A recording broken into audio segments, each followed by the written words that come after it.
Already. Hey guys! Hello everyone. Alex Koloskov, the founder of PHOTIGY School of Photography, the coolest school online to learn product photography. I'm here for Friday Photo Talk.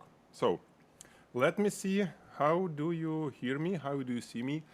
We broadcasting on YouTube and Facebook.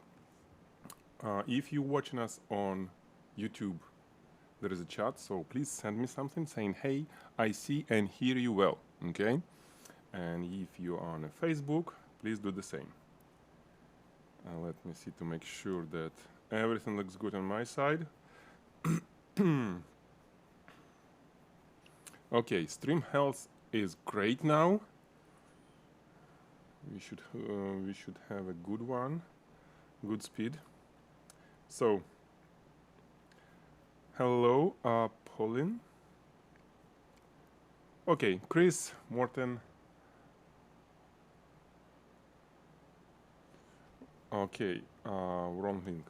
No, it's not wrong, it's live. Okay, anyway. Let me see. Cool. Okay.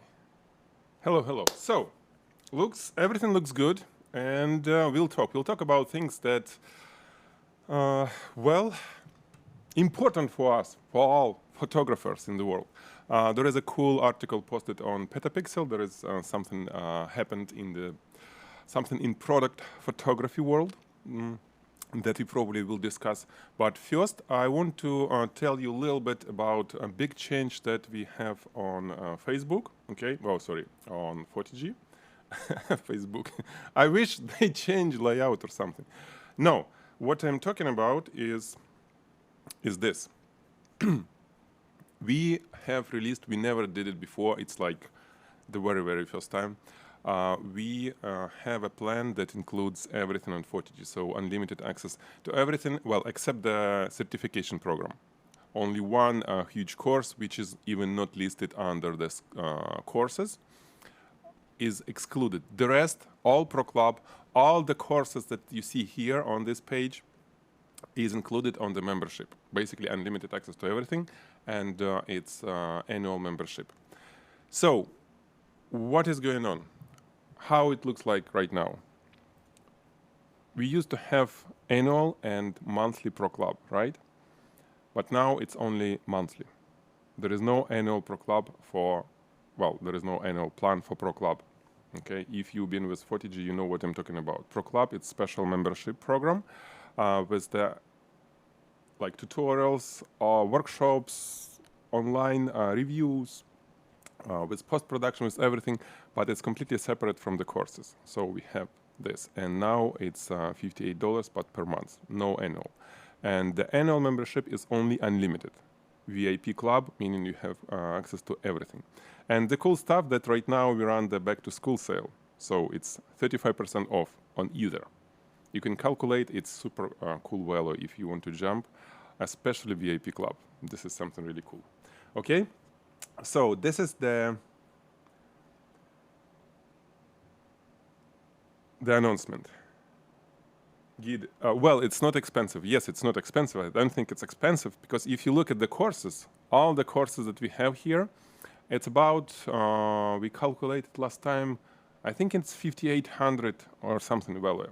So if you summarize the cost of all the courses here, plus the stock collections, okay, all this.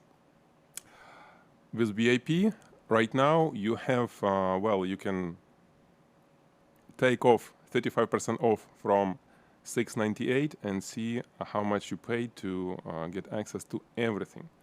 Okay, everything listed here, plus Pro Club, plus actually 50% off on certification program. It's cool if you have another photographer who may want certification program. So one sign up for VIP, another one has 50% off for the program. VIP it's more for advanced photographers, and certification is like when you want to start from zero, almost zero, and then in 12 months have like portfolio and everything. Okay, so what I want to talk now is this. One of the things, right? Then we'll do Q&A, you can ask me and we can discuss whatever, right? 1 second, let me check. Okay, Facebook is good too. So, Square is offering professional product photography services for $10. I think huge discussion here, right? Or it's not huge yet. No, it's relatively large on Petapixel. And I don't know, does anyone have, well, is surprised by this? We're talking about catalog product photography right here. Something that could be done on, 1 second, on a white background. As you can see examples of this photography. Well, there is not much. Probably we can see this video. So it's everything that, yeah, exactly, lamps, tables, chairs, whatever, that are super easy to photograph, right? There is not much going on in terms of reflections. Well, it just literally, you put a few lights and it will work. Of course, they did a good job on, you know, setting up everything, and they will have a good profit even with $10 per photo shoot. I guess $10 per product, right? So what do you think about this? Tell me on the chat. And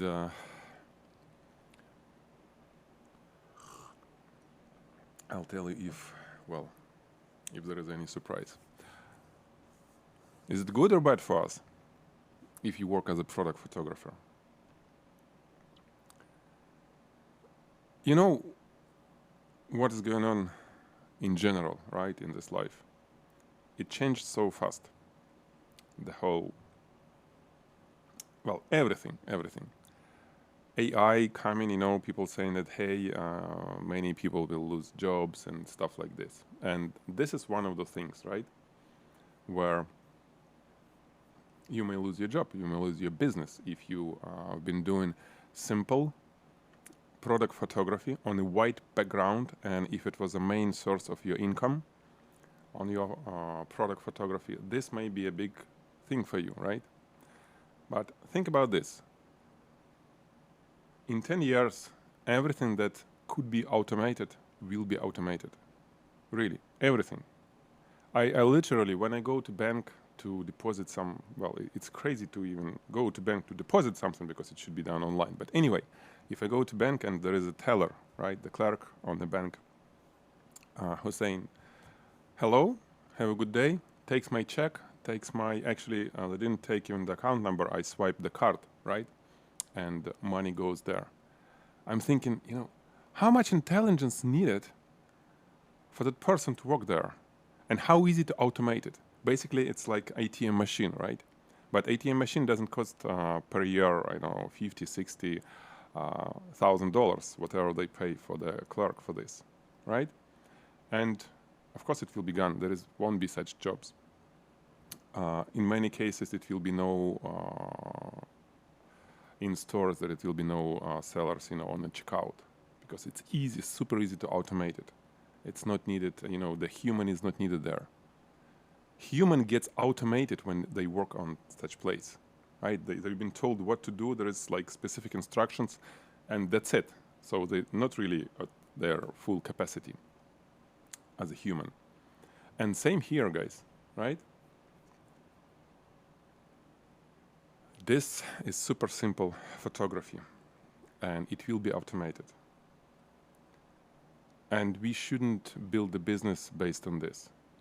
For example, look at jewelry photography. Let me jump, whatever. Jewelry photography.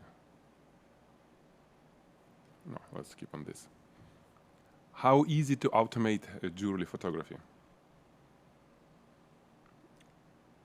To get, you know, high quality, not the, you know, the shooting tent or a little box with something. If you even go to Amazon, let me show you. Amazon, let's do this. Yeah, I was thinking which portfolio to show you, right? Type jewelry. There are some jewelry.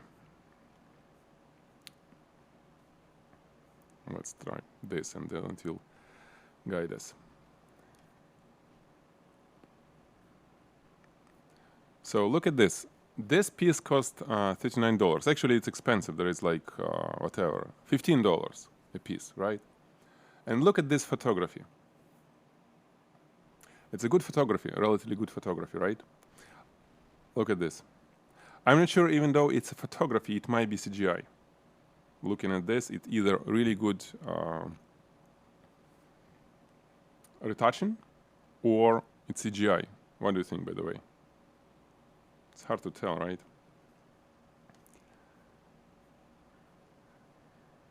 Look at this. This is super cool.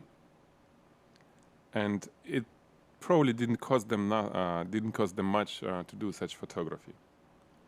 So what it tells us? What do you do, guys? Yeah, it may be CGI. I don't know, but I'm sure they can do the photography like this. No, this is actually not CGI. Looking at the gemstones, no, not CGI, because it has some noise, and on CGI it probably would be better. It just really cool post-production. I think they did, they cleaned the metal and just somebody did it really fast. I'm still not sure how to automate something like this in a box because there are different shapes of the rings, different, all kind of different products. Everything is glossy, it's harder, but everything like those lamps are super easy. And it all will be taken away from us. So we need to go to the areas where it's hard to automate. Anything that creative, anything that requires human, at full potential is what we need to learn and what we need to do, right? There is no automation skills for us. We'll be left very soon. Yep, it's not CGI. So, video. Shooting the video, it may look hard for you at the beginning, but I found it at some point easier to shoot than photography. Talking about video of products. For example, let me show you something. We don't have much video, but we have this, let's say this one, the course for jewelry video, where there is rotation, right? It's like super simple. Automate this? Well, it's possible to automate, but I doubt it will cost $10, right? And you can do this if you have some photography skills. You should be able to do this super easy, because, super easy once you kind of understand something. But let me ask you, do you offer video services, at least partially, to your clients? If you have if you have business running, just answer me on the chat. How many from you? How much we have? We have like 60 people here, and not sure how many on Facebook. It's not showing the data. How many of you are offering video? How many of you offering CGI? So anything beside photography.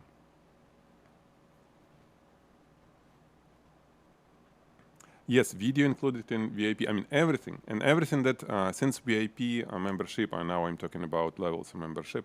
Since VIP is annual subscription, so whatever we'll be releasing, either on Pro Club or on the on any course, on store, it will be accessible. It's like unlimited access to everything except certification program. Only one exception: certification program is not included. The rest here is included. And like I said, back to school, take 35% off, and it will be, how much it will be?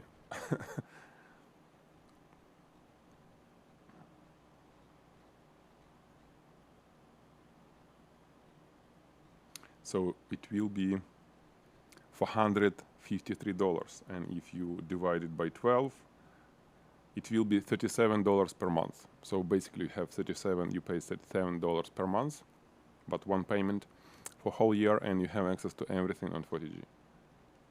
All the courses, all splash packs, you download them actually. And it's super cool. Like I said, this is super cool thing if you really into this. Of course, if product photography is something like you may do, maybe it will be too much for you, but now we need to decide what to do with this. It's only a beginning, because for big brands, I'm still, Amazon. It's interesting thing with Amazon. They do shoot a lot in-house. You know it, right? If you've been on this. They have tons, many photographers. In big booths, we have Curtis Hustos, actually. Even he created the course about this. He was working with Amazon as an Amazon photographer for quite a long time, for several years. And he's been telling all these stories. So it's huge, like, warehouse filled with booth for photographers with super cool equipment, and photographers standing there and shooting their products. So I think what will happen next, that Amazon will start offering something like this, like a photography services, because you understand what they do. First, Amazon doing something for them, like that cloud, S3 or whatever, all this stuff that they now making tons of money from. First, they did it for themselves, right? And then they start selling services to outside the world. So you can use it. You can use it as well, right? You can run the server on Amazon Cloud. And probably it will happen with photography. So catalog photography will be something, just simple catalog photography will be something that really, it will be really hard to compete for you, right? Okay, let me see. We have answers.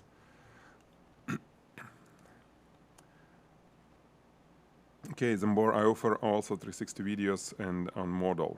Yes, this is simple, agree.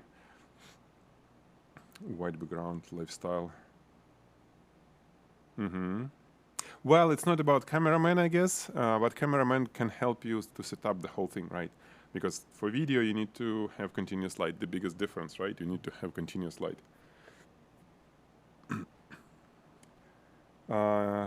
G is saying, we need to create art, but where to find people who will pay for art, who will need more than AI content is not that good, but absolutely free. Who needs DaVinci when you have an Instagram filter? Yes, that's the big thing, yeah. And we need to think what to do with this. I agree with you. There is not much need for art, right? But there is something else going on beside all this AI stuff. The generation is changing, right? We are the people who remember, most of us, who's 30 plus and whatever, we do remember times when it was like almost nothing to buy or nothing to wear, or many of us even know where it was nothing to eat. So we are hungry generation. We last, probably, I hope we are the last hungry generation in this earth. In the humanity, I hope.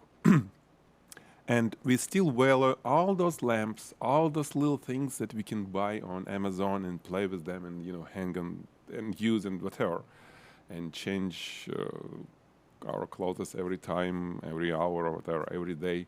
So we have tons of stuff in our houses. Here in the US, it's just, crazy. Once per year, they have this time when you can throw away things on the street, on a driveway, and garbage truck will pick up everything. And it's like it's huge piles of such stuff, and many of it's in work. It's not broken. It's like TVs, all that stuff can be found there. So we have this desire of, getting more and more and more. But look at our children. I don't see such thing in them. We have two 11-year-old daughters. They're different. They're so much different. 1 second, let me switch so we'll talk a little bit like this. They're so much different. It's more like, I think, for them, it's more like sharing economy. They don't need to have it. They can use it time to time, but they don't need to have it and like it's mine. They're okay if their car will be taken while you are sleeping or while you don't need it. Somebody else will drive it. And then you can take somebody else's car when you need it. Really, like, for example, how much I drive my car? Well, probably like if I drive it 1 hour per day, it's enough, usually. 1 hour per day. 1 hour. But I keep a car, right? And another car for my wife. And it's just, why? So I think things will change, what I'm saying. Things will change and art will be more on demand than right now. I really hope that it will happen. If not a product, but what? Personal experience. What the value of a new generation? The experience. Not the item, not the thing, not the ownership, but experience. To experience something, you don't need necessarily to own it, right? The expensive board, for example. You need to own it. You can just ride it once in a while and have fun. And this what will change. And it will be more room for art. It will be more room for experience, for people who can bring experience to somebody else's life. And photography, it could be an experience. But we call this art, right? That type of photography.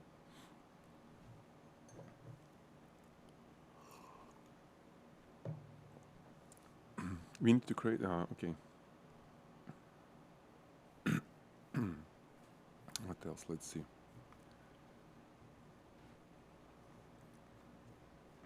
So I don't think all these automated studios a bad thing, really. Let me tell you something. It's a little bit different from photography, but it's related.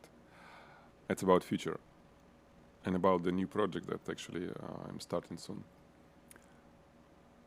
I believe that in future, again, this idea about experience, people will be willing to learn more, just to get new skills for fun, to have, because we have natural pleasure when we acquire some skill. Oh, now I know how to do something, I can do something, whatever, right? And you see what is going on in terms of education, right? Educational market, online education market is growing like crazy because a huge demand. There are tons of people who have some skills to share, right? And tons of people, and actually they are overlapping really greatly. They want to learn skills. So what will be important is ability to teach someone with skills that you have and they don't have, but they need. The new project that we're launching is how to create such thing as an online school. It's not about creating, your course on Udemy. It's different. It's like how to get into like-minded people who will want to learn from you something. And it may be a big thing, even for photography. Especially if you'll be teaching photography that kind of comes through your eyes. This is, art. But it will be later. I just. So, in terms of, let's kind of jump back to the reality of this world. What do we do to get clients? First of all, more personalized experience. Right, with this thing, when we have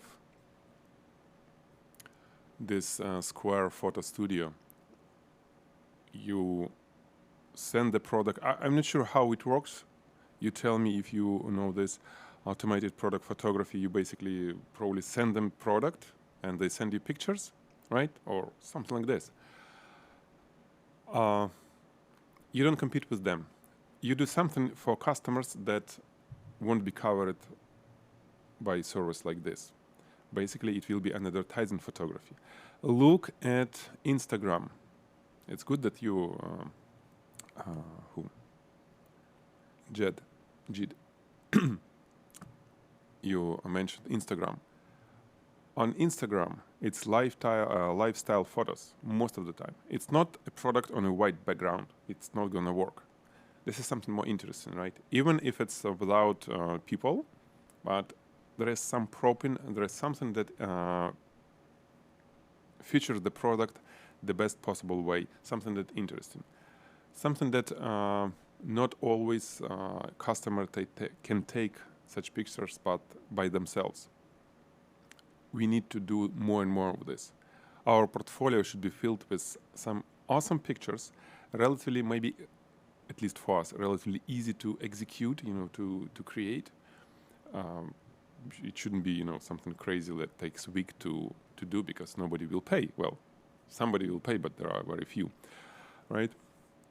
Something that you can do fast, something that will have some motion. It could be a video, or it could be, for example, you can do things with Adobe. There are products that can turn a picture into some sort of like a video with that parallax effect, like 3D.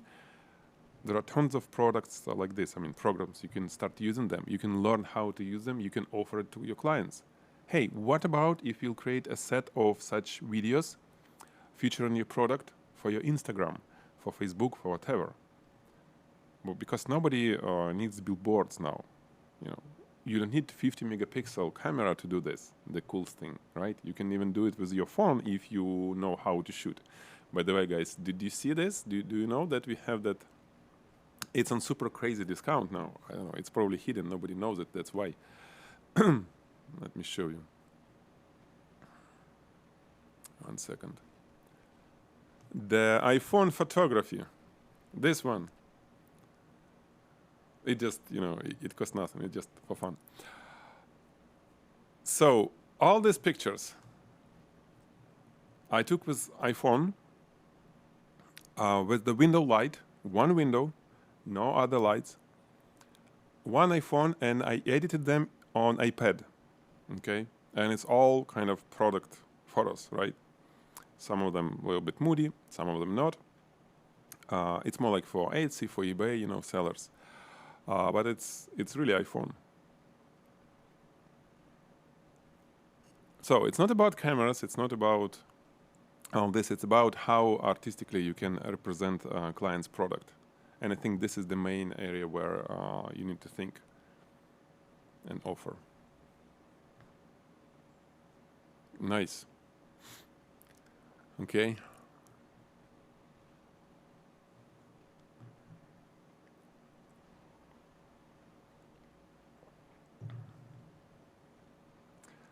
Photo motion, what is this? Let me see what the photo motion is. Okay. Video Hive. Oh, it's let's see, what is this? So, okay, it turns photos into videos, right? Is it for After Effects?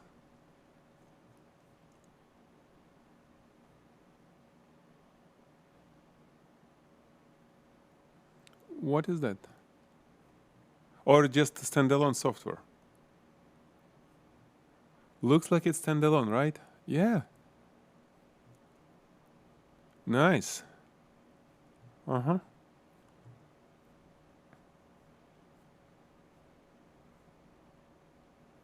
Yep.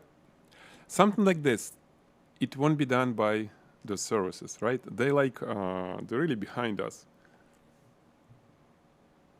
Oh, it's Premiere. Okay. So Adobe Subscription, right? For everything, $50 per month, plus this, $45. So for $100, well, plus recurrent per month, plus your skills, you can do something crazy and you can offer it to your clients. You need to be proactive. What I'm trying to tell you, one of the things that you need to be proactive. You don't wait when client will come and said, hey, I want this. You tell them, you show them, hey, did you see this? So lots of self-promotion work. You do many things, you post it everywhere, and just mention that, hey, we offer this now to our clients. And it's like there is no, I mean, we can't stay where we were like 5-10 years ago. Things changing so fast, we can't stay in just photography anymore if you want to really go out there. Because you see what happens. It's like just an observation. It was a people photography in general. All kind of, portraiture, events, weddings, sport. It's all people photography when we shoot people. And it was professional, quite long time.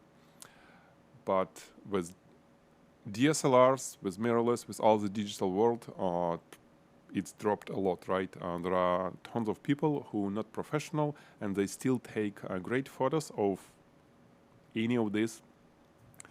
Even in studio photography, the portraiture, you just put two lights, right? One light behind, one in front, umbrella, and it will be a great portrait if you want to talk to your model. So it's not about skills. Anyone can do this. And pricing is really low now, unless you shoot in stars in Hollywood, right? And what you can do.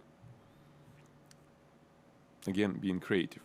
Then it was product photography. It was like, it was almost like a special league, closed, like, I don't know, something that is really hard to get in. It was lots of learning, lots of very expensive equipment to shoot products, right, as jewelry and everything. It was really closed area. But then with DSLRs, with everything, it kind of opened. And well, I hope I helped a lot, and I know that not only me, with all our PHOTIGY projects, with all our instructors, we really helped to bring, to masses all this knowledge, and that was hard. And now, what happens? The automation hits the market, product photography market, right, and can significantly reduce the profits, right? There is not much automation could be happening with people, right? It's like you really need a human to run around those people who's doing something, right? But in product photography, it's possible. So, and it's coming faster and faster. And we need to change. We need to always think, what's the trend? What is going on? Like this photomotion thing. I'm sure there are tons of different software, maybe with similar functionality, maybe with different, that are coming, and we need to watch it, we need to learn it. This way we, well, can probably still make good money on doing what we do, right? What is this? Plot averse, okay. Actually, media creations, thank you for this. This is an interesting thing. I'm gonna check because I think we have some subscription. Okay, what is this? Plot averse.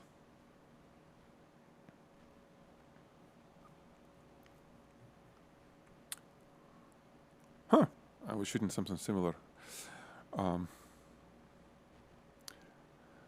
So it's like the same thing, right? You turn photo. I need to learn how to pronounce turn correctly. It was discussion recently. And then it's kind of motion, right? Well, yeah, this is a little bit simpler version, but still pretty cool. Yeah, this is a little bit not as professional as this one, photo motion, but thank you, yeah. Matthew, thank you, cool stuff. Okay, let's see.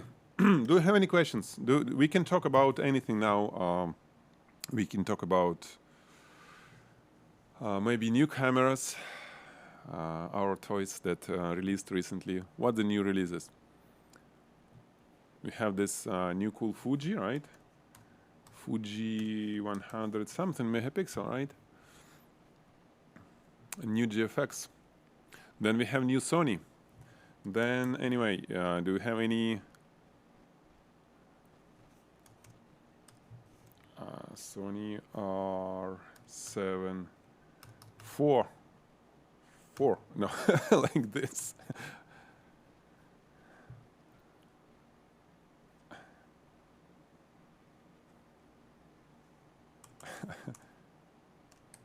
So let's talk.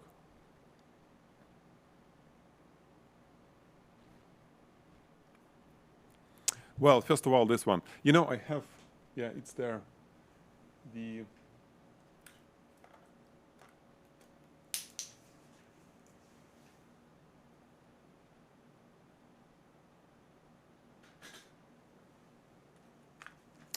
This Fuji GFX, the previous one, the large one, 50S. Super cool. Love this camera. I just really love it. And I don't like Sony anymore. I like Fuji. So I think this is great value.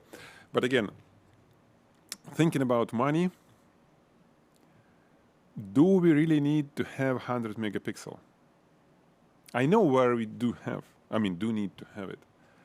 But how many of you shooting splashes on a regular basis? Basically, why we need many megapixel to be able to crop things and without thinking to put a correct frame.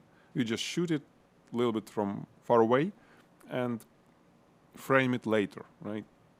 It's plenty of megapixel available for you. This is the only thing. But in studio, talking about product photography, it's usually when we have splashes or some powder or, well, something that flies away, like flame, for example, and that you need to shoot.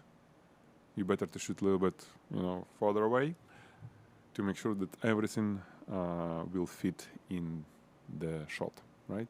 That's where you need 100 megapixel. But even with the price tag, just crazy.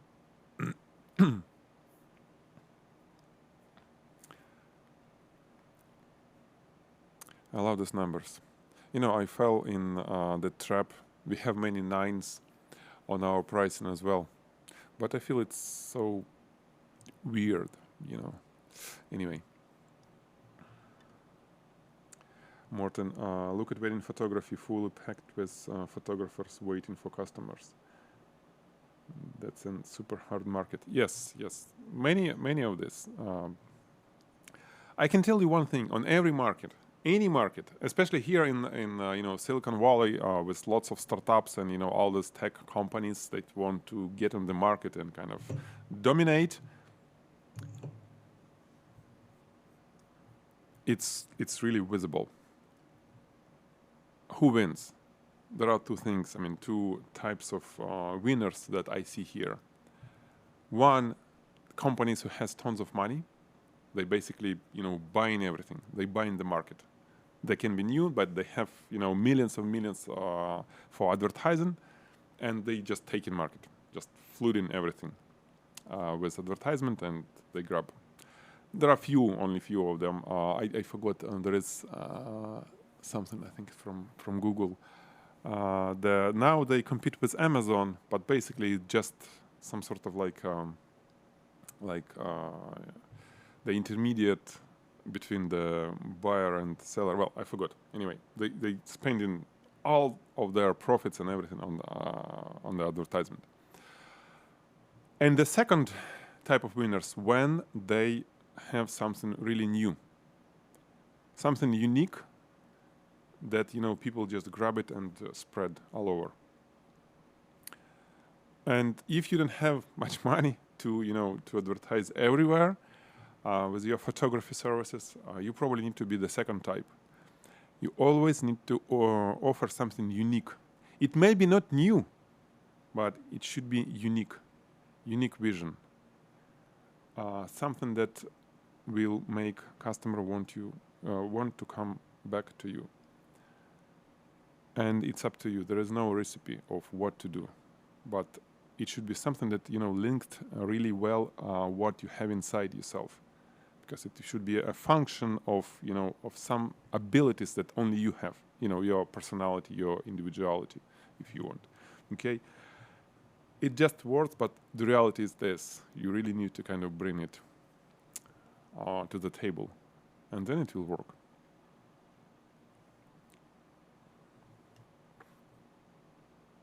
Okay, questions, guys. Questions, if you have anything. So this is cool. I think this is what I would upgrade if I wouldn't have this one. There is no business reason for me to replace this with that, really, for what I do, for teaching. Megapixel doesn't count at all. It's more like if, you know, I just want to have another toy. What about this one? Sony. You know, great camera, but I stopped liking it, unfortunately. You know, I don't have 4. I have Sony A7R Mark III, and I was a huge fan of it. But in terms of controls and everything, I stopped liking it, sort of. And some strange things sometimes happening, like focus issue. I was experienced recently. I really use autofocus, but when I start using it, so something is. It's like Sony is great, but they never been making cameras before, you know, and they're missing something. But anyway, it's great camera. Or is saying hard work, great service, and persistence. Yes, yes. Well, hard work, yes, definitely. It's always like we need to work hard, right? But it should be the intelligent work. I mean, because you can kind of hit the wall with your forehead hard, but it's not going to help. So you really need to think what you work on. The how you call it, the great service. Yes, communication is something that can change a lot. When customer trusts you, it's like several things, right? The trust, the sort of like a pleasure, if you want to say. They supposed to like you as a person in general, just, you know, communicating with you, talking to you, you know, anything. They should have, you know, like good feeling about this, right? So it's more like personality thing, and you really need to work that skill. If you do any business that involves talking to people, you know what I'm talking about, right? It's really, it's like lots of work, psychological work with yourself to be able to feel what they mean, understand what they really mean, not what they're saying, but, you know, like what exactly they, because sometimes people saying one thing and thinking about another thing just subconsciously, but you need to bring it back. And persistence, yeah, style, right? Your style, something that is hard to be automated. And marketing, actually, the marketing, really, that Square thing, Square Photo Studio. How many people will be sending, if you think about this, let me get back to this service. I think what they will do, because it involves sending them products, they probably will try to open their studios in every major cities, right? A major city. So, because otherwise it's hard to send. It will take time, but if they will be profitable, probably people will, I mean, they can open those, and eventually it will be in your city, something like this. It could be. But it's still packing things, sending there, receiving back. How many customers will do this? Not many, right? Still maybe easier to walk to your studio, or if you even can come and pick up, for example, their stuff. Probably these guys can do too. So there is something that we can beat this machine, like as the business, with our service. I mean, think about it. And another thing here. I think any business that have like more than 100 items on sale online, they eventually will want to take pictures themselves. They don't want to hire a photographer. They have a photo camera here, right? It's how many? 15 megapixels or whatever. So it's enough, more than enough for web. And they will be shooting stuff in light box themselves. And this will be the reality, not even this service, but themselves. But this is probably you'll be doing, you see, they kind of some choosing the right photos and all that stuff. Okay.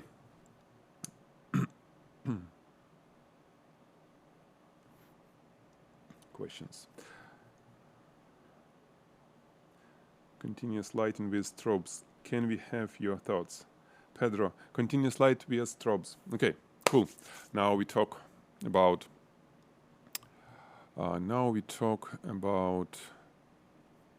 photography. Well, strobes the best for stills, right? For still life. Why? Because of the power. You have tons of light with a fraction of a second. And this is a great way to do anything, any photography. You don't care about shutter speed much, about vibrations, all that stuff. So it's all cool. But the problem with this is that you cannot shoot videos. And it was not a problem at all before, but now most of our cameras shooting the videos, right? And with strobes, it just no light, we can do anything. So I really suggest to have both sets, video, I mean the continuous lighting and strobes in the studio, if you offer both services. But if you just starting, you need to think of what will be your main offerings, you know, photography or video. Because there are many things that is not really convenient with continuous light. This is the biggest problem. It's not convenient because of the vibrations, because of the, well, basically long shutter speeds. Plus you need to have dark studio. I mean, no other lights other than that you have for on your set, right, for your lighting setup, if it's continuous lighting. So long exposure, you most likely will need to shoot it, of course not touching the camera, so it's remote. It's really complex at some point, but big plus that you can shoot videos. So it's up to you, you decide. I would really go with both. It's not expensive anymore, especially strobes. With all these Chinese strobes, you can have great strobes like Godox or whatever, or even better. I'm sure there are better for not much money. And same with continuous light, LED light, right? Okay. Alex, how do you handle with payment terms? Unfortunately, the 30 days payment terms aren't always respected. You're talking about billing the client? Well, 30 days. We had 60 and 90 days sometimes. It depends on the side of the business. Larger business, they tend to, you know, it's way longer. Well, we were waiting. I was okay. You know, for me it was different. I wasn't dependent from my photography income when I was doing commercial photography for most of the time. And then we got PHOTIGY, so it was educational business after that. But I know there are services that can help you a little bit on this. You can, it's 2 or 3% little fee. Still, you can feel it, but if you need money, what I'm talking about, there are services when somebody else will give you the money that you're waiting from your customer. Will give you right away for whatever, so for small fee, if you need, if you don't need to wait, and then they collect money from your customer, sort of intermediate service. Maybe it will help, but in general, what you just wait. I don't know. I didn't have any solution for this. What do you see as main difference between phase 1 Hasselblad with the new mirrorless systems? Well, beside the sensor size, I guess, right? This is the biggest difference, the sensor size, the speed of shooting and everything.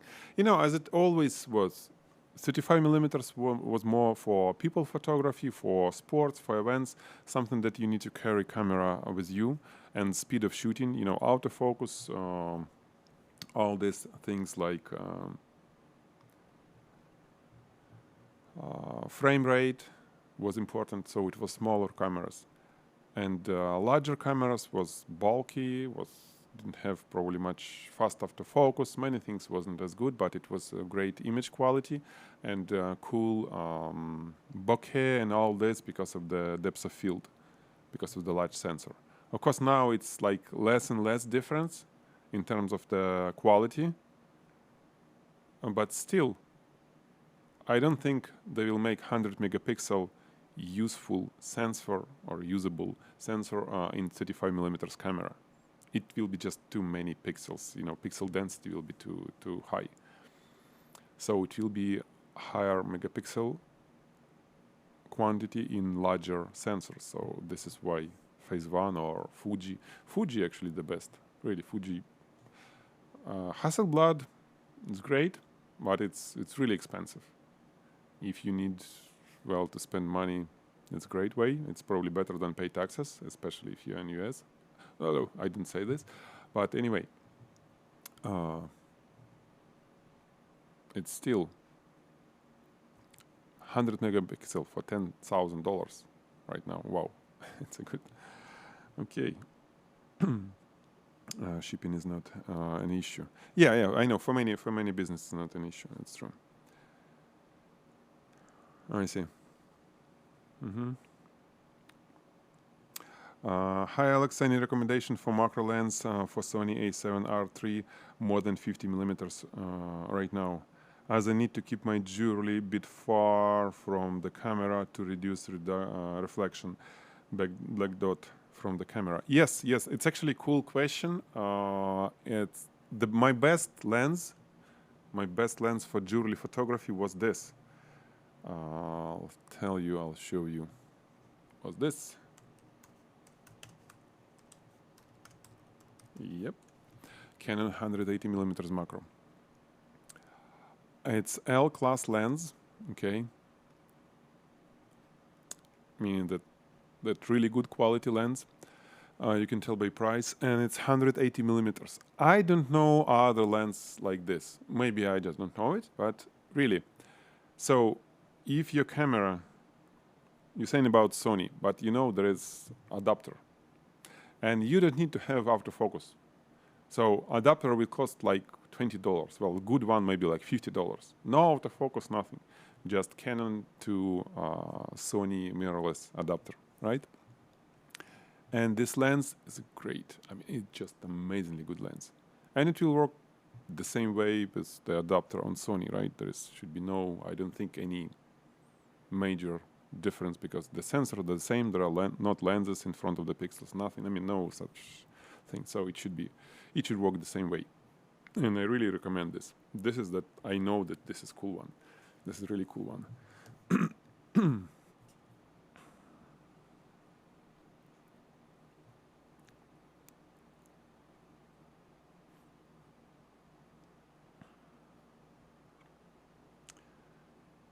We have to do both still and video. Yeah. Well, good lighting then. Good lighting. I still suggest to have separate sets, continuous and strobes. I'm talking about continuous and strobe. What you do with video and strobes. Try to get the same, at least the same mount on both. For me, it's not Broncolor and Bowens. I need to kind of have two sets of light modifiers, not convenient. But if it will be something that will fit both, actually they start, you see what big brands doing, like Broncolor, Profoto, they start making more and more video lights, right? That's another thing that's why it's coming, because even they start adjusting their model of the business, right? They didn't do continuous lighting before, so it's on demand. Alex, what is your opinion on budget flashes like Godox? What is the downside of cheap studio flashes? What is that I cannot do with them?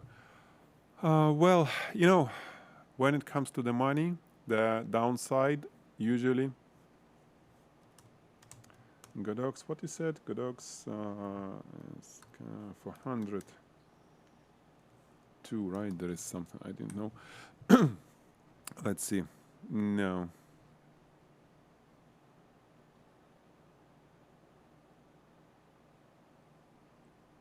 Oh, jewelry. All departments.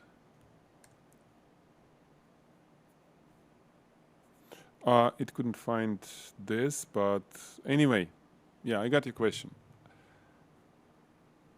Usually it's reliability, really. I have to...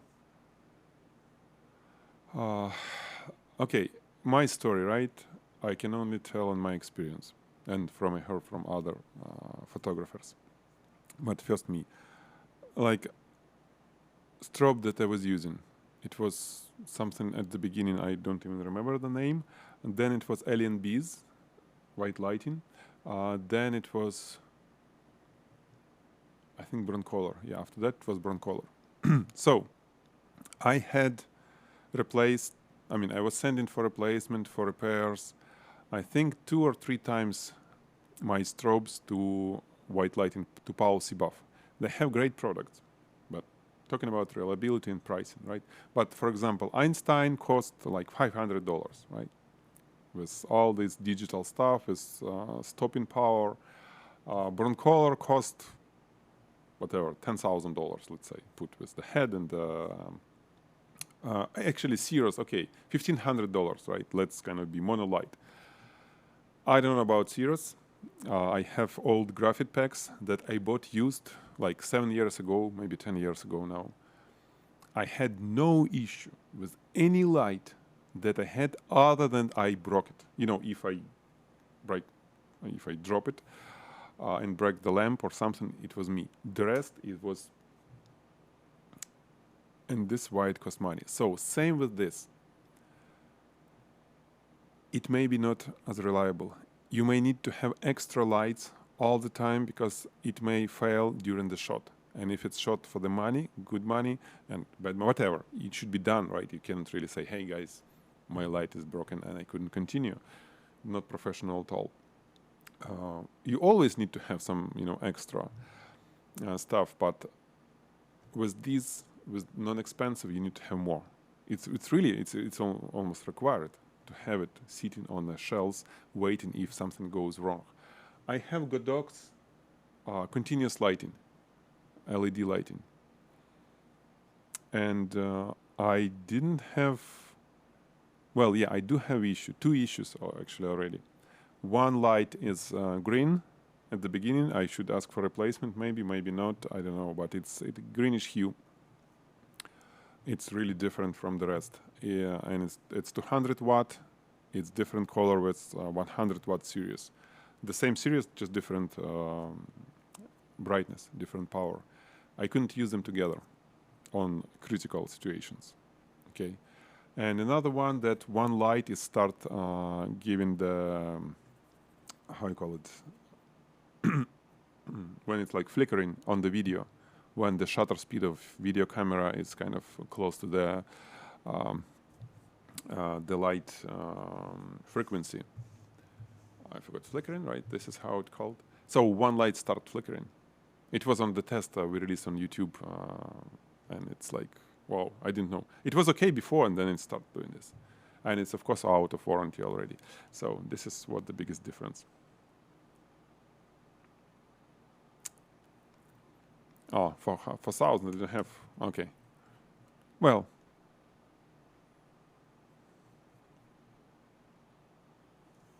they don't have this anyway. Okay, they have, I see. So it's cool, okay, it's cool light. For 100 watt, 130. My suggestion, it's okay to start with them. If you're just starting, if you're on a budget, it's completely fine to buy cheap lights. If you don't have budget for good ones, for expensive from the beginning, if like you're not really putting much money up front on your business, it's completely fine, because with a good job, you will cover all these expenses in one job. Really, and then you can throw them away and buy something else at some point if needed. But sometimes this is my approach to things. I need to have things running. This is the first priority for me. How? It's second question, but it's like I need to have it run. So I was always doing stuff like this. If I need a light and I have, I don't know, $5, I go and buy light for $5 and do my stuff as good as possible. I try to, you know, dance or, you know, magic, whatever, to make it work for me. Then I start, I mean, the cash flow is coming and you can always upgrade. It's, of course, the less expensive way is to buy good stuff at the beginning, but it works only if you have money up front. So this is my psychology. Okay. Hello, Alex. What do you think about high-end studio boxes?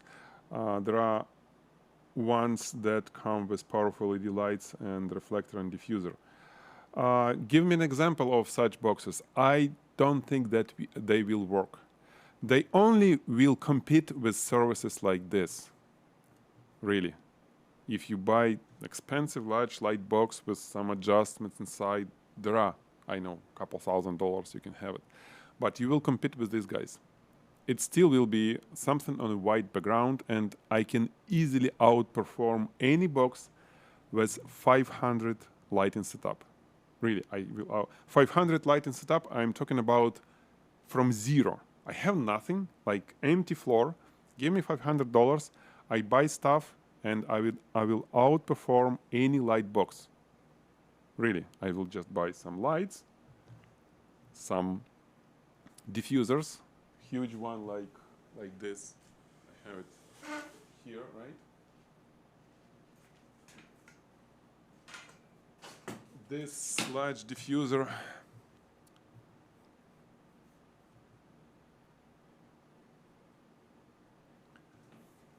Okay, it's non-expensive. You think it's Matthew, but it's not expensive diffuser at all. It's $45 frame. You can find it actually on our gear page. If you scroll down, you will find actually no, it's a little bit more expensive. It's $57 a frame, which I can put Savage plastic on it. Talking about this one. And it's a completely professional solution. It's not like a piece of wood frame that you cannot really hang anywhere. Anyway, I think it's a light box is wasting money, really. Unless you prove me wrong, send me the link. I can see maybe they can do some wonders.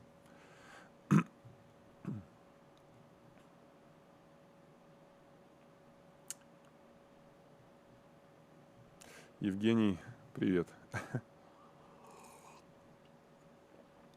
Yeah, with my English, people understand it even if they don't know English because of my accent. We speak with very strong accent. I'm trying to do my best. Okay. Thank you, Alex, for the advice. My first question. We need to use diffusion material when we're shooting model with jewelry in studio, solid background, full body and close up. You need to use diffusers. Well, yeah, most likely, yes, you need to use diffusers. I can show you some cool course that we have. I will just explain. I need to see the examples of the images that I'll be talking about. Okay, 1 second. It's about jewelry on a model, right? There is a cool thing that we did. This one, we have the course. And so pictures like this, when we had the model and when we had jewelry on her. And the idea was to showcase this jewelry, right? What I was using diffusers, a relatively large diffuser, but it was more for models, for the model, okay? You can even use just things like Octabox and stuff like this, or maybe even umbrellas. But again, it depends from your jewelry, but I'll talk about this a little bit later.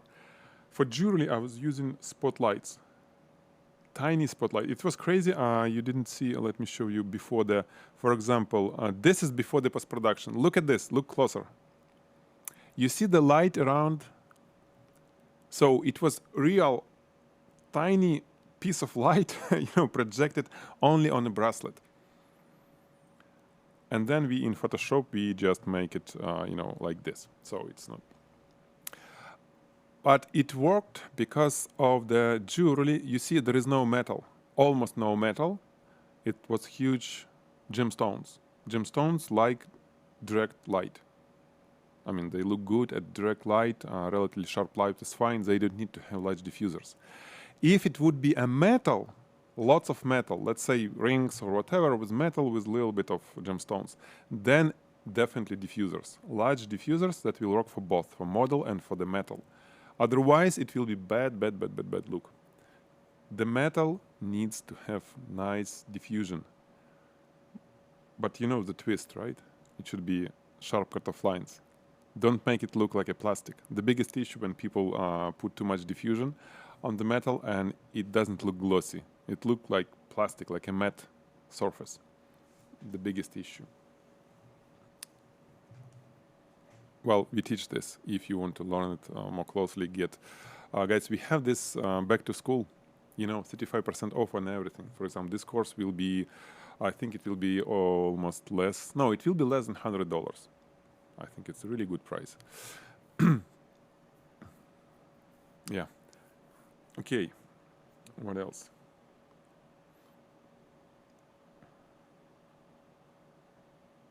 Yeah, full body with jewelry. I don't even, you don't care about jewelry much there, right? It will be so little. But close-ups, definitely, yeah. What we need to take care of is the shooting jewelry with models.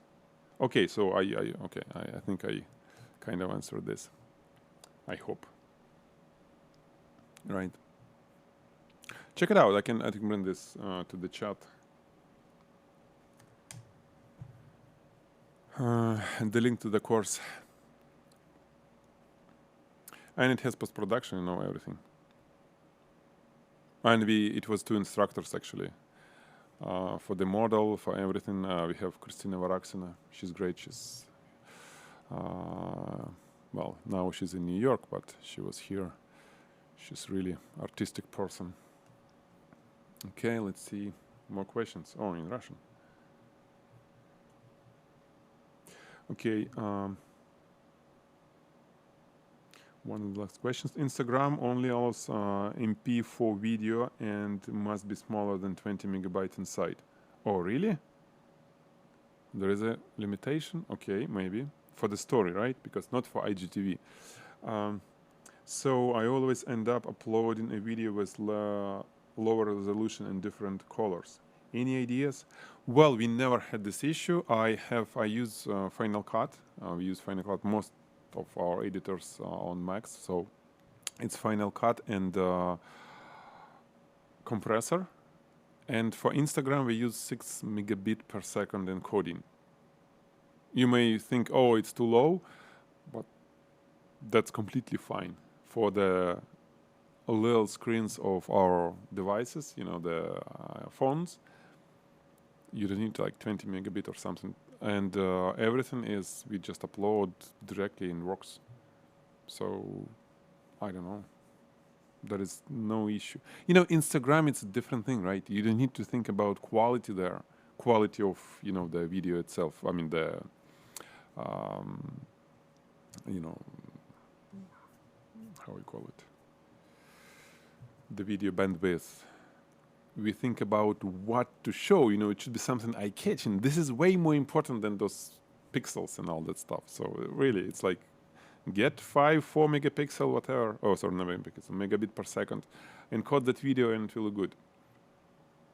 And it's only 1 second, 1 minute, right, maximum. So, Алекс, можешь сделать хотя бы 1-2 стрима для соотечественников? Нам здесь в России не хватает пока. Well, Evgeny, so the question was, can I do it in Russian? I would love to. It's always, a matter of time. For me, it will be easier, speak Russian. But we'll see. Yeah, I hear you. Hopefully we'll do. I will do definitely for the new project, for the, online school creation. It's not photography, it's maybe not interesting for you, but if you are thinking to sell your stuff, sell your knowledge, That will be something, and it will be in Russian in parallel. Okay, what do you think about BMPCC 6K? Blackmagic, right? Yeah, I've seen this Blackmagic. Let me open the announcement. Yeah, it was an announcement about this new pocket thing. And this one, right? 6K. Wow. I mean, well, what I think, it's cool, of course. It should be. I never use any Blackmagic cameras. I have some Blackmagic. I had some Blackmagic, the transcoders, all that stuff for video production. Great stuff, and I'm sure this will be a good one. Still, I don't know, guys. It's a little bit ahead of the devices that we watch this video on. Think about this. Most of the video being watched on YouTube, Instagram, and all the services, and it's been watched from mobile devices, right? And it will be more and more like this. It will be soon, probably 80% of videos will be watched on the mobile devices. Do you think 6K will have any difference than HD there? I don't think so. So they definitely trying to sell us something because they need business running, and they try to convince us that this is important. And this is really true for big guys. Well, no, let's not this way. Not big guys, big screens. Well, big guys and screens, right?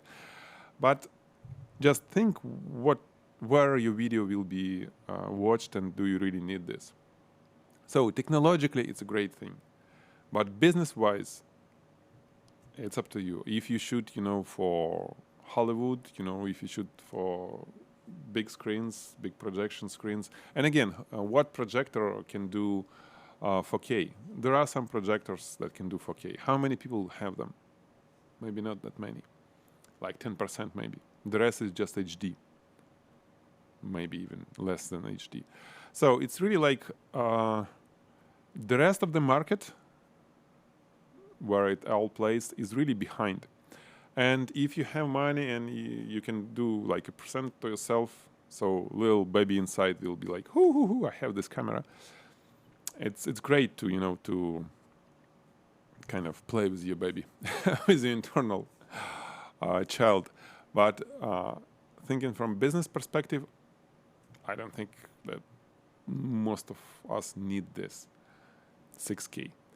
On other hand, actually, I'm wrong. I'm completely wrong. What about zoom in, zoom out, all this stuff that I enjoy doing with 4K? Oh no, actually, for product photography, this. Yeah, actually, whatever. I'm wrong. I'm just thinking what I'm talking about. 4K is great because I produce HD and I have ability to zoom in, zoom out, right? Without having the sliders. With 6K, it's even more depth of moving in, moving out. So why not? Yes, the great camera. Exactly, yeah. Exactly, yes, agree. It's a beautiful, and actually price really cool. And you can mount all kind of lenses. Oh, it's for Canon lenses. Beautiful. Yeah. It's super cool. And especially imagine for jewelry video, videography like that one that I was showing. That's super cool. It's like you go into really macro. We did it actually here, for example, all this zoom in, zoom out. It was by using 4K cameras. And with 6K, it would be even better. It will be super cool. Of course, tons of post-production. Actually, it was my first experience to do the post-production for video, for polishing metal. And it was cool. It was cool when we did this polish in Final Cut, actually. In super simple way, if you ask me. By the way, about 6K cameras. There are different solutions on... Why like this. Different solutions for 3D stuff, but with capacity, you know, we've been partnering on the interactive. This is the same. I mean, they use video to create this thing. Okay, that you see, I can drag, and there is zoom in, zoom out. It doesn't work for us because it was like a year ago. Software that we use to make this, we need to change. I mean, re-upload our videos using newer software. But you can zoom in, zoom out, and imagine that video would be not 4K but 6K. It will be even cooler. This is, by the way, talking about all this e-commerce stuff. This is something that you can offer your customers. It's like 3D.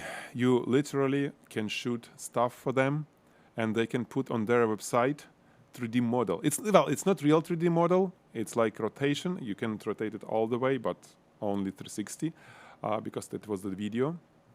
But it's a super cool thing that, again, your customers may like. Because for them, it's the same issue, right? They want to stand out, to be noticed somehow from all the rest of the online stores. And this may be something that they will like. Okay. Very first camera you used when you are a beginner. What advice you will give new guys who want to make themselves better? Well, my first camera was, I don't know, some Zenith, then Canon. My very first camera was Canon, even before I was thinking to become a photographer. But what I can, in terms of the camera, my advice would be, don't look much at the specification, because those are just numbers, and you don't work with numbers. You work with the thing, with the real thing in your hands. Go to the store, find the cameras that fits in your budget, and hold them. Try to shoot them. Move their stuff, you know, click, change things, you know, modes and everything. And you will start feeling that you like this one and you don't like that one, just because it feels different in your hands. We all have different hands. We all have different, you know, preferences, all this stuff. You cannot feel it when looking online. Of course, you buy online because it's cheaper.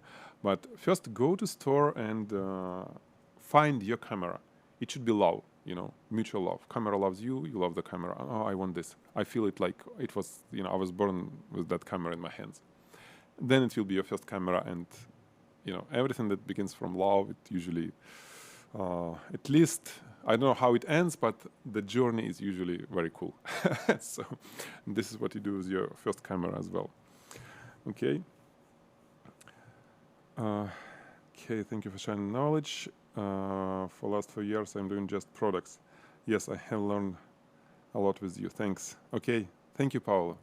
Glad to hear that it helps. Yep. One more question, Alex. I'm Dubai-based jewelry photographer. Do you have any advice for me to find more clients from Dubai market? Well, like wonderful machine, agency access. I see. Well, unfortunately, I don't know about the specific market that you mentioned. Of course, all online placements are good. Wonderful machine, they're great. We have interview with them. If you have been with us, you can find it actually. I think we have it. Wonderful machine. They should. Wonderful, wonderful, wonderful. Anyway, we had wonderful, wonderful machine. They good. At any other online placement?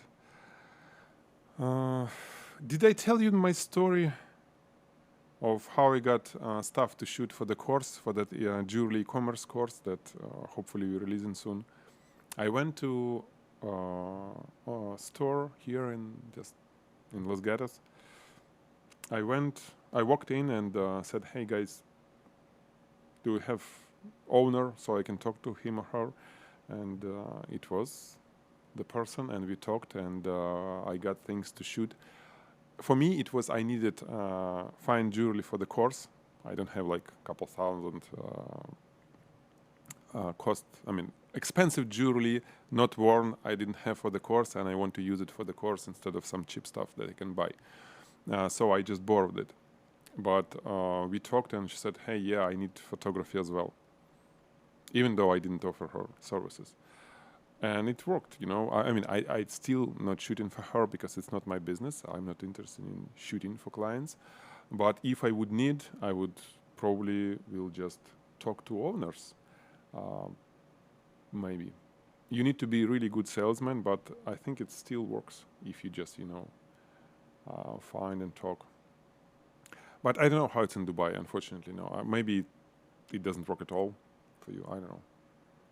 I know only thing that, you know, Instagram, being everywhere as wide as possible with your photography is always a good way. You know, look at what people doing, photographers. They post their work, they always kind of buzzing all around, and they get noticed, people coming to them. So it's marketing, but it's like social media marketing. And it's, I think on any region, it works.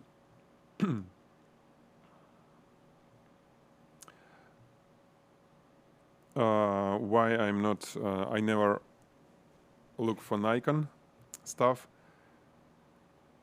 No, well, Nikon, no problem with Nikon. I just never had Nikon. I was a Canon guy, then I switched to Sony. Now Fuji, Hasselblad, all this stuff. Nikon, I had a few Nikon cameras to play with. I played with that mirrorless, the first one. I loved it. I mean, it's cool camera. Don't get me wrong. It's like there is a Canon and Nikon, and actually I like Nikon controls.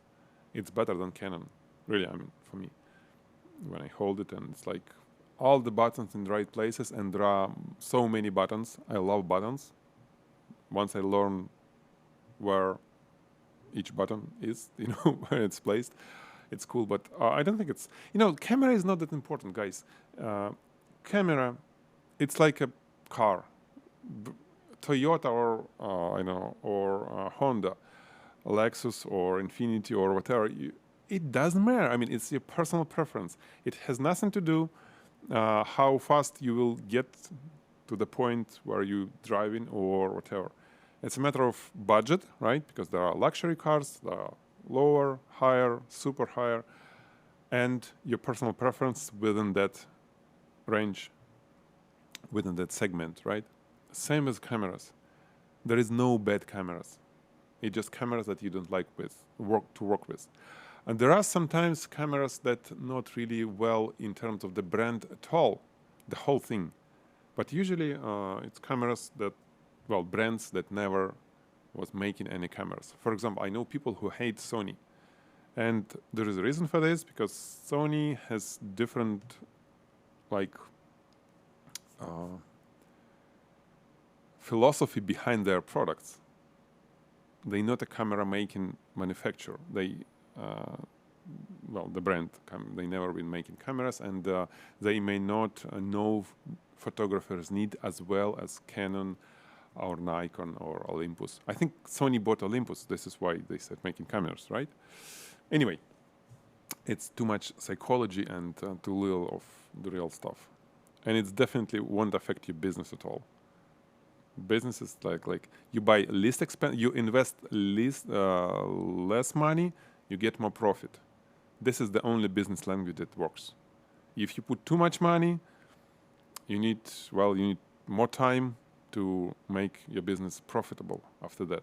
More investment, more time to get to the point of breaking even and then being profitable. So for me now it's like I spend less, I make more money.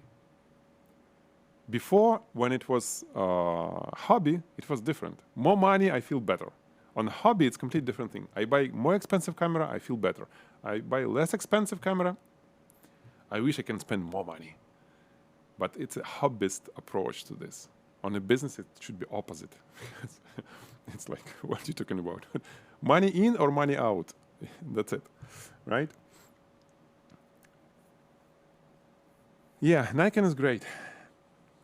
Alex, do you do internships in your company? No, we don't do. I'm trying to be, you know, online only.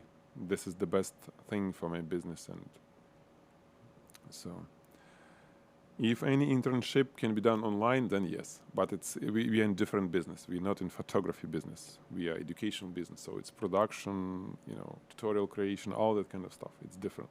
It's different than photography. Alex, what is the quickest, simplest, easiest way to light up etching? I don't know.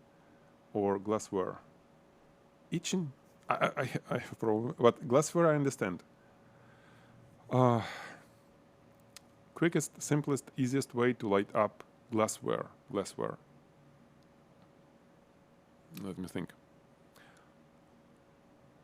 Well, like algorithm, it's a transparent, right? Semi-transparent or somehow.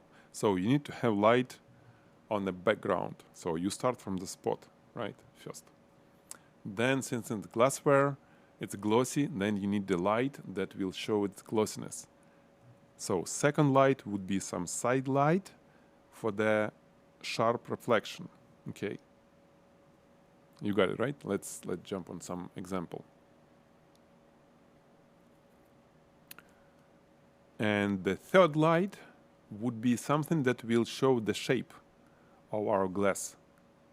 And since glassware, it's sort of cylindrical most of the time, glasses, you know, mugs, cups, that's what I kind of usually have in mind when I say glassware. Since it's cylindrical, you need to have a gradient, right?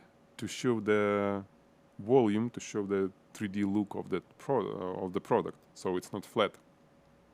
The gradient is what makes things to look not flat, right? You understand what I'm talking about? 1 second. I'll show you something. Not that ball.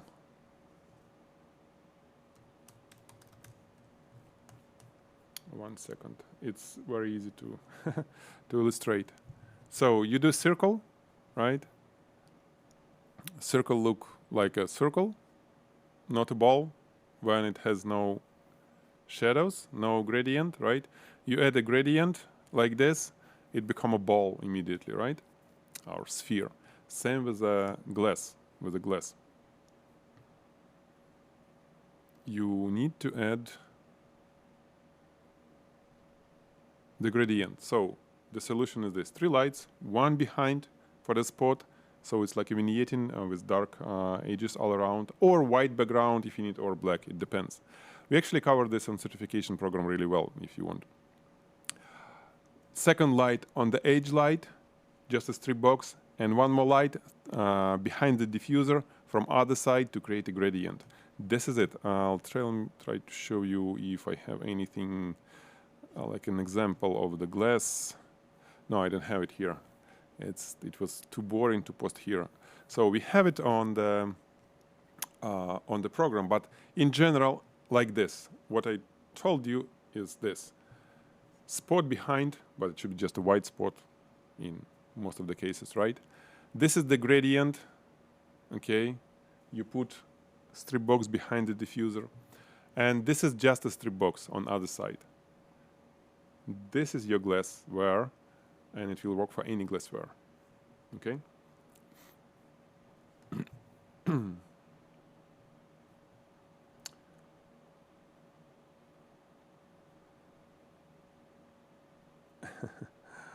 Alex, you mentioned about camera features and specification. Now, of course, when lots of people left behind after mastering all features, but still camera technology is growing fast and still behind. Not sure what I get in.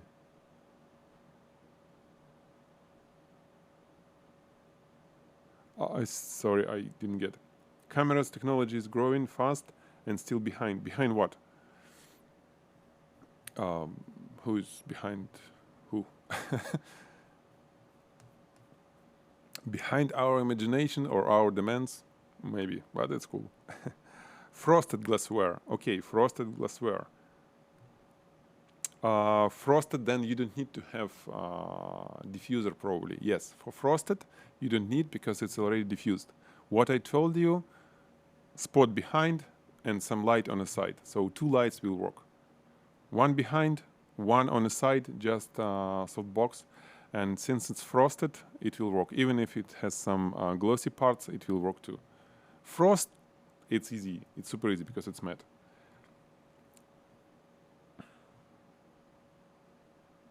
How to light up frosted lettering in glassware. That's cool thing. You do the same thing as you do for the wine or for anything that you need to highlight. Let's say if you have a bottle, you have gradient, you have spot behind, you have whatever you want, but you have something that you need to highlight over here. What do? How you highlight it? If you put a light, like a spotlight, it will be a big reflection, big spotlight reflected on here. So it's not nice. But if your camera is here, let's say this is used.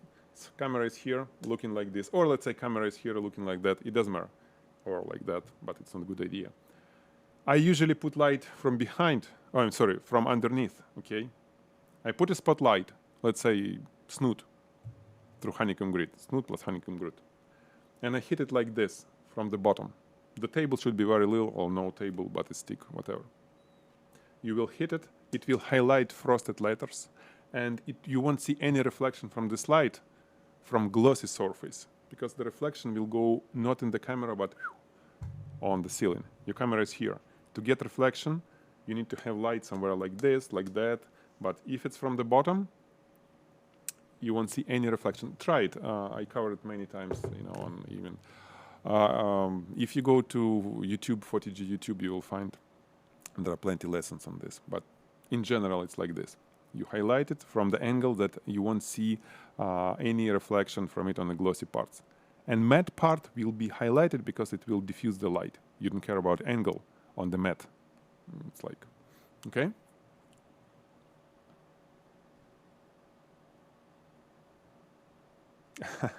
No, Nikon is good, Evgeny. People are behind due to budgets, because new cameras comes in with new features, still didn't get the results. Oh yes, that's what I'm saying. Yeah, it's a marketing, guys. All these new features, it's a marketing. This is the way that camera manufacturers making us to buy new cameras. They convincing us that we need those features. And when majority start using cameras with higher megapixels, clients start asking for higher megapixel images, even without thinking why they need it sometimes. Sometimes, yes, professionals, advertising agencies, they know.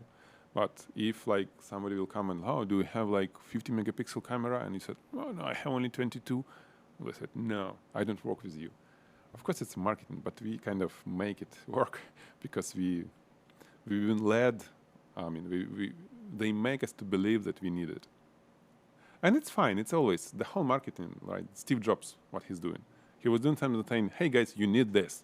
You need this device. And we all believe them. And now we have all these phones, smartphones, right? It's okay. It's like a game, I guess, at some point. You're saying, hey, you need this. And if you will believe you, you make money on this. If they don't believe you, you lose money on this. So, hi all. Okay, Rafal, I am almost finished. Actually, 1 second. I'm already talking almost 2 hours. What is going on, guys? It's crazy. We need to stop this. I can talk all day. You see? Okay. So, if you have some urgent question, ask, because we are almost done. Let me again tell cover things that I was talking about. We discussed a little bit this Square Photo Studio, and what it means for photographers. It means that we need to be more creative and more proactive and get new tools and ideas for our clients, not just on white background stuff. Then I was talking about VIP club that we have on PHOTIGY. almost a little bit less than $700 for everything except certification program. Everything, it's all courses, okay? And right now we have this back to school running, right? Back to school is the code that will give you 35% off. If you subscribe to VIP club, it will be about less than $35 per month, paid annually to access all the courses, all splash packs and everything, except certification program. Only thing which is not included is certification program, but you have 50% off.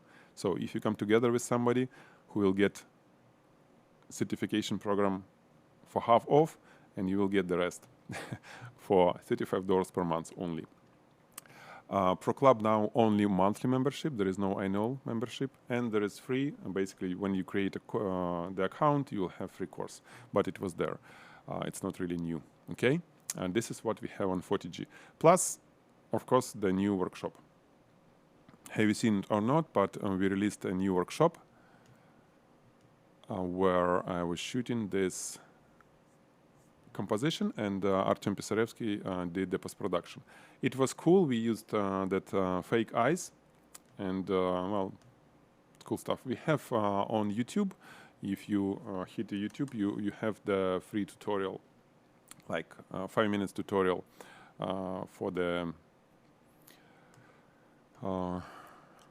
where it is. Here it is. For the same thing, okay? For how much? 6 minutes, you will see in fast how I created that shot. Cool stuff if you are not in Pro Club, okay? What else? What else we discussed? We discussed some stuff from Godox and non-expensive lighting. Then we got into this beautiful thing called photo motion, something that you can offer your clients when it's motion picture. And this is it.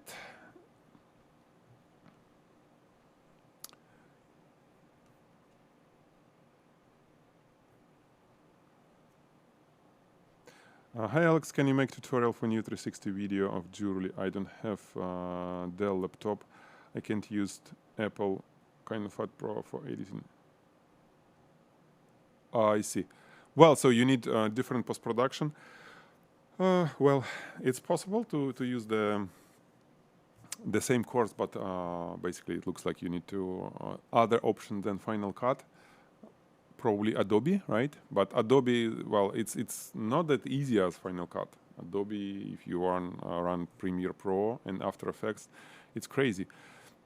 I don't know. We don't have plans for this yet, but we'll see. Maybe. Okay, so guys, it was a pleasure talking to you.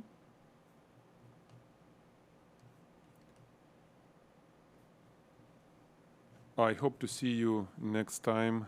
What do we have next Friday? No, we'll see. I'm still debating how often we need to run this. Ideally, every Friday. What else? Yeah, I think this is it. This is it. Have a good weekend. Enjoy your time. Be with your important ones, the people. And ciao, ciao, yes. Ciao. Bye, guys. Stay tuned. Be fresh. Okay.